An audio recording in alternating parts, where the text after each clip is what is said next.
तो दोस्तों कैसे हैं आप लोग। एक बार वापस से आपका स्वागत है मेरे चैनल में। आज हम आपके लिए लेके आए हैं एक नई योजना के अंतर्गत हम यूरिया की बात करेंगे। अर्थात हमारे इंडियन इकोनॉमिक्स के अंदर हम एग्रीकल्चर का एक सीरीज चला रहे हैं, जिसके अंदर अगला टॉपिक रहेगा हमारा नैनो यूरिया लिक्विड, जो हमारे भारत की इकोनॉमिक्स के अंतर्गत आता है एग्रीकल्चर में। नैनो यूरिया लिक्विड क्या है? नैनो कणों के रूप में यूरिया का एक प्रकार होता है। यूरिया का एक प्रकार जो कैसा है? नैनो कणों के रूप में। नैनो यूरिया लिक्विड परंपरागत यूरिया के विकल्प के रूप में पौधों को नाइट्रोजन प्रदान करने वाला एक तरल पोषक तत्व है। क्या है? वैसे तो यूरिया क्या होता है? एक सॉलिड तत्व होता है, लेकिन ये क्या है? एक तरल पोषक तत्व है। किस लिए? हमारे जो पौधे हैं इनको नाइट्रोजन प्रदान करने के लिए एक विकल्प के रूप में। क्या? तो विकल्प के रूप में इसको प्रयोग किया जाता है। नैनो यूरिया लिक्विड की एक बोतल को पानी में मिक्स करके फसल की पत्तियों पर छिड़क दिया जाता है। क्या किया जाता है? ये बोतल है, बोतल का जो लिक्विड है उस लिक्विड को पानी में घोल करके फसल की पत्तियों पर छिड़क देना है, बस। अब इसकी मात्रा की बात करें, कितनी कितनी मात्रा ली जाती है, तो नैनो यूरिया लिक्विड की 500 ml की एक बोतल में 40,000 मिलीग्राम प्रति लीटर नाइट्रोजन होता है। अर्थात एक सामान्य यूरिया के 50 किलो के एक बैग के बराबर नाइट्रोजन पोषक तत्व नैनो यूरिया लिक्विड की केवल आधे लीटर की बोतल से मिल जाएगी। मतलब दोनों बराबर देते हैं नाइट्रोजन पेड़ पौधों को। मतलब 50 किलो का यूरिया का कट्टा और एक आधे लीटर की जो नैनो यूरिया की लिक्विड की जो बोतल है, दोनों सेम नाइट्रोजन देंगी पेड़ पौधों को। फिर बात करें नैनो यूरिया लिक्विड के फायदे क्या होंगे। नैनो यूरिया लिक्विड के फायदे की बात करें तो आर्थिक रूप से वहनीय रहेगा, अर्थात किसान इसको आसानी से खरीद पाएंगे पैसे देकर, क्योंकि ये ज़्यादा महंगा नहीं आता। नैनो यूरिया लिक्विड की आधे लीटर की एक बोतल बिना सब्सिडी के मात्र 240 रुपये की आती है, जबकि सब्सिडी वाला यूरिया का 50 किलो का कट्टा का एक बैग 300 रुपये के आता है। अर्थात यदि एक सब्सिडी भी ना दी जाए इस पर, तो 240 रुपये में आपको आधे लीटर की जो हमारी नैनो यूरिया लिक्विड की बोतल आ जाती है। और यदि आप सब्सिडी वाला जो यूरिया का कट्टा लेते हो 50 किलो का, तो वो भी 300 रुपये का आता है। किसानों की बात करें तो इससे किसानों की आय में वृद्धि होगी। नैनो यूरिया लिक्विड में उत्पादकता में लगभग 8% की वृद्धि होगी, जिससे किसानों की आय बढ़ेगी। क्यों? क्योंकि ये इफेक्टिव है। फिर बात करें आगे, नैनो यूरिया लिक्विड से परिवहन और वेयर हाउसिंग की लागत में भी कमी आएगी। क्यों? क्योंकि आप सोच सकते हैं, एक तो आधे लीटर की बोतल हो और एक 50 किलो का कट्टा ले, तो 50 किलो के कट्टा को तोकने के लिए, अर्थात एक जगह से दूसरी जगह ले जाने के में काफ़ी ज़्यादा समस्या का सामना करना पड़ता है। जगह रखने के लिए जगह की ज़रूरत पड़ती है, तो बहुत सारी समस्या आती है। क्योंकि आधे लीटर की बोतल तो उठाओ और चले जाओ। तो नैनो यूरिया लिक्विड पर्यावरण मित्र होगा। क्यों? क्योंकि परंपरागत यूरिया की जो पौधे हैं, पौधों को जो नाइट्रोजन प्रदान करने की क्षमता 40 से 45% होती है। जो परंपरागत यूरिया है, जब आप छिड़कते हो तो उसमें से केवल पेड़ पौधे 40 से 45% ही नाइट्रोजन ले पाते हैं, जबकि नैनो यूरिया लिक्विड की पौधों को नाइट्रोजन प्रदान करने की क्षमता 85 से 90% तक होती है। अर्थात कम उपयोग में भी ज़्यादा फायदा लिया जा सकता है नैनो यूरिया लिक्विड के अंदर। फिर आगे बात करें हम, तो फसलों को पोषक तत्वों की लक्षित आपूर्ति इससे की जा सकती है। फसलों को क्या किया जा सकता है? पोषक तत्वों की लक्षित आपूर्ति की जा सकती है। क्यों? क्योंकि जब इसका प्रयोग आप करते हो, तो यदि आपको सिर्फ नाइट्रोजन ही उपलब्ध कराना है, तो नाइट्रोजन के रूप में इसका उपयोग काफ़ी अच्छा रहता है। क्यों? क्योंकि पेड़ पौधे इससे 85 से 90% नाइट्रोजन ले पाते हैं।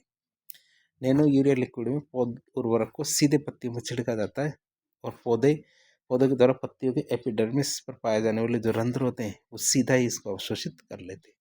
तो ये भी एक अच्छी बात है। क्योंकि फसलों को पोषक तत्वों की लक्षित आपूर्ति हो पाती है। क्यों? क्योंकि नाइट्रोजन की जरूरत पत्तियों में सबसे ज़्यादा है।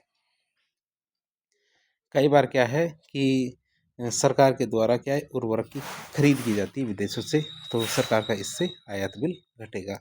सरकार को कम से कम पैसा खर्च करना पड़ेगा। सरकार के द्वारा उर्वरकों पर सब्सिडी भी देनी पड़ती है। इस योजना के आने के बाद या फिर नैनो यूरिया लिक्विड आने के बाद क्या होता है, सरकार को कम से कम पैसा खर्च करना पड़ता है सब्सिडी पर भी, तो सब्सिडी भी कम देनी पड़ेगी। भविष्य में हम उर्वरकों के आयात के स्थान पर हम क्या करेंगे, उर्वरकों का निर्यात करना शुरू कर देंगे। अब बात करते हैं भारत में विश्व का पहला नैनो लिक्विड जो यूरिया प्लांट है उसके बारे में बात करें तो विश्व का पहला लिक्विड नैनो यूरिया प्लांट की बात करें तो ये प्लांट कहाँ बनाया गया, हमारे कलोल गांधीनगर गुजरात में स्थापित किया गया है। गांधीनगर गुजरात में एक प्लांट बनाया गया, कहाँ, कलोल में। तो कलोल जो गांधीनगर गुजरात है वहाँ पे जो प्लांट है इसकी स्थापना 28 मई 2022 को की गई थी। कलोल स्थित नैनो यूरिया प्लांट का विकास हमारे nano biotechnology research centre Kalol Gujarat ने किया था और इसका उत्पादन इफ्को के द्वारा किया जा रहा है। किसके द्वारा? इफ्को के द्वारा किया जा रहा है। इफ्को का मतलब हमारे इंडियन फार्मर्स फर्टिलाइजेशन कॉरपोरेशन, क्या, Indian farmers fertilization corporation Delhi, IFFCO की बात है। कलोल स्थित लिक्विड नैनो यूरिया प्लांट की कुल क्षमता 175 करोड़ रुपए। क्षमता क्या है, लागत कितनी आई इसको बनाने में? 175 करोड़ रुपए लागत आई है। कलोल में जो लिक्विड नैनो यूरिया प्लांट है इसकी उत्पादन क्षमता की बात करें तो 500 ml की 1.5 लाख बोतल हर रोज बना सकता है। कितनी? 1.5 लाख बोतल हर रोज बना सकता है। जो ये हमारा रिसर्च सेंटर है इसके कृषि वैज्ञानिक है डॉक्टर रमेश रालिया ने लिक्विड नैनो यूरिया का विकास किया है। तो हमारे जो NBRC है मतलब nano biotechnology research centre Kalol वाला, तो उसके कृषि वैज्ञानिक है कौन? डॉक्टर रमेश रालिया। कौन? हमारे डॉक्टर रमेश रालिया ने क्या किया है? तो लिक्विड नैनो यूरिया का विकास किया है। बात करें डॉक्टर रमेश रालिया की तो ये हमारे कहाँ के रहने वाले हैं? ये हमारे जोधपुर के रहने वाले, इसलिए इनको पढ़ना जरूरी है। NBRC मतलब नैनो बायोटेक्नोलॉजी रिसर्च सेंटर, या नैनो बायोटेक्नोलॉजी रिसर्च सेंटर है। अब भारत की बात करें, भारत में नैनो यूरिया प्लांट कहाँ कहाँ बनाए गए हैं? प्लांट के बात करें तो भारत में नैनो लिक्विड यूरिया प्लांट कहाँ कहाँ बनाए गए? ये हमारे 8 जगह बनाए गए, जैसे कलोल गुजरात में, कांडला गुजरात में, फूलपुर प्रयागराज जो हमारे उत्तर प्रदेश में पड़ता है, आंवला बरेली उत्तर प्रदेश में, गुवाहाटी असम में, पारादीप उड़ीसा में, देवगढ़ झारखंड में, और नगानकलहल्ली बेंगलोर के अंदर। तो 8 जगह है जहाँ पे इसके प्लांट्स बनाए गए हैं। तो इस तरह हमने एक योजना और देखी। तो 8 जगह का नाम एक बार वापस बता देता हूँ आपको। कलोल गुजरात में, कांटा गुजरात, फूलपुर प्रयागराज उत्तर प्रदेश में, आंवला बरेली उत्तर प्रदेश, गुवाहाटी असम जो हमारे, पारादीप उड़ीसा में, देवगढ़ झारखंड में, नगानायक्कनहल्ली बेंगलोर के अंदर कर्नाटक में। तो 8 जगह हमारे इसके प्लांट बनाए गए। पहला प्लांट हमारे कलोल गुजरात में बनाया गया है जो गांधीनगर में पड़ता है, और ये आधे लीटर की बोतल है जो काफ़ी ज़्यादा इंपॉर्टेंट है। खास बात देख ली हमने, पत्तियों पर सीधा छिड़का जाता है, एपिडर्मिस से सीधे रंध्रों के द्वारा ये प्लांट इसको ले लेता है। जब इसको छिड़का जाता है तो इससे 85 से 90% तक नाइट्रोजन अवशोषित कर ली जाती है, जबकि नॉर्मली 40 से 45% ही अवशोषित की जाती थी। इसको लेके जाना, रखना, ये सब आसान है, और सब्सिडी भी इसमें न के बराबर देने की ज़रूरत है। इसके बावजूद भी ये बहुत ज़्यादा सस्ता पड़ता है। तो इस प्रकार के इन्फॉर्मेटिव वीडियो देखने के लिए हमारे चैनल से जुड़े। वीडियो यदि पसंद आता है तो वीडियो को लाइक करें, चैनल को सब्सक्राइब करें, अपने दोस्तों के साथ शेयर करें। धन्यवाद।